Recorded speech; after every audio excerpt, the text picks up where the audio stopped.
T20 cricket प्रकारात अफगाणिस्तानचा संघ हा कमजोर संघ आता कुणी मानणार नाही। अगोदरही मानत नव्हते, आता तर अजिबात मानणार नाही।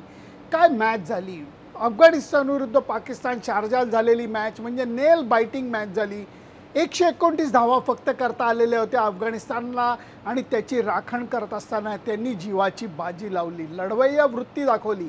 अपेक्षा नव्हती, मला स्वतःला अपेक्षा नव्हती की पाकिस्तानला पराभूत अफगाणिस्तान करू शकेल, कारण अखेर अनुभवाचा फरक पडतो, क्वालिटीचा प्रश्न पडतो आणि त्यासनं अफगाणिस्तान संघाला पहिली बॅटिंग करायला लागली आणि ती बॅटिंग करत असताना पाकिस्तानचे जे बॉलर होते, जे खूप स्किलफुल आहेत, जे खूप अनुभवी आहेत, त्यांच्याकडे विविधता सुद्धा आहे, त्यांच्याविरुद्ध खेळताना थोडासा त्रास झाला। 129 धावा फक्त अफगाणिस्तानला करता आल्या आणि त्याच्यानंतर जे अफगाणिस्तानचं बलस्थान आहे आणि ते म्हणजे त्यांची बॉलिंग, त्या बॉलिंगनी शेवटच्या क्षणापर्यंत सामना लढवला।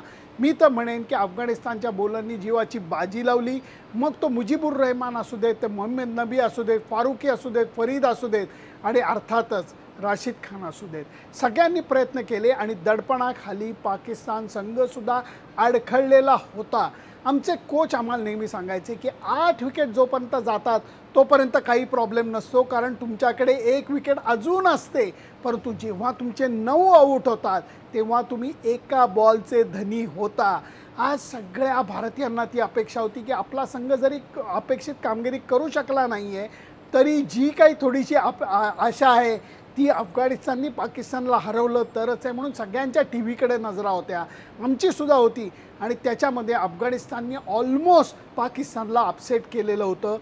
शेवटच्या ओव्हरमध्ये सुद्धा इतकं नाट्य होतं, कारण 19व्या ओव्हरमध्ये आसिफ अलीची विकेट गेली, शेवटच्या ओव्हरमध्ये 11 धावा पाहिजे होत्या। फारुकी जो त्यांचा अत्यंत चांगला बॉलर ठरला आहे, श्रीलंकेला जे अफगाणिस्तानने हरवलं तेव्हा याच फारुकीनी नवीन बॉलवरती करामत करून दाखवली। परंतु एक गोष्ट लक्षात ठेवायला पाहिजे, जेवढं दडपण बॅट्समनवरती असतं तेवढंच दडपण बॉलरवरती असतं। त्या बिचाऱ्यांनी यॉर्कर टाकायचे प्रयत्न केले, ते फुलटॉस गेले आणि नसीम शहानी छोट्या आउटफील्डचा फायदा घेऊन 2 सिक्सर मारल्या, मॅच संपली। भारतीय संघाच्या आशा धुळीस मिळाल्या। अफगाणिस्तान संघसुद्धा अत्यंत निराश मनाने बाहेर परतला आणि एखादी वर्ल्ड कपची सेमीफायनल किंवा फायनल जिंकावी तसं पाकिस्तान संघाने शारजाच्या मैदानावरती दंगा केला। अर्थातच श्रीलंका विरुद्ध Pakistan final match Asia cup 2022ची आता पक्की झालेली आहे आणि भारतीय संघाला हे कळून चुकलं असेल की आपण स्वकर्तृत्वादी पुढे जायचं असतं, दुसऱ्यांच्या कामगिरीवरती अवलंबून राहून चालणार नाही। मी एवढंच म्हणेन, ह्याच्यातनं शिकण्यासारखं खूप आहे, कौतुक करायला लागेल पाकिस्तानचं सुद्धा की त्यांनी एवढ्या अडचणीच्या ह्याच्यातनं सुद्धा मार्ग काढला।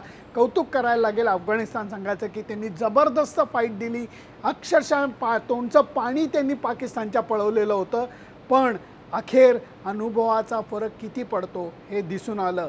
माझं मत हे, तुमचं मत काय मला जरूर कळवा। अफगाणिस्तानच्या लढवया वृत्तीबद्दल तुमचं मत काय मला जरूर कळवा। आणि आता एक गोष्ट स्पष्ट आहे की भारत विरुद्ध अफगाणिस्तान हा जो सामना आहे तो आता औपचारिकता होणार आहे। श्रीलंका विरुद्ध पाकिस्तान हा सामना हा म्हणजे रंगीत तालीम होणार आहे।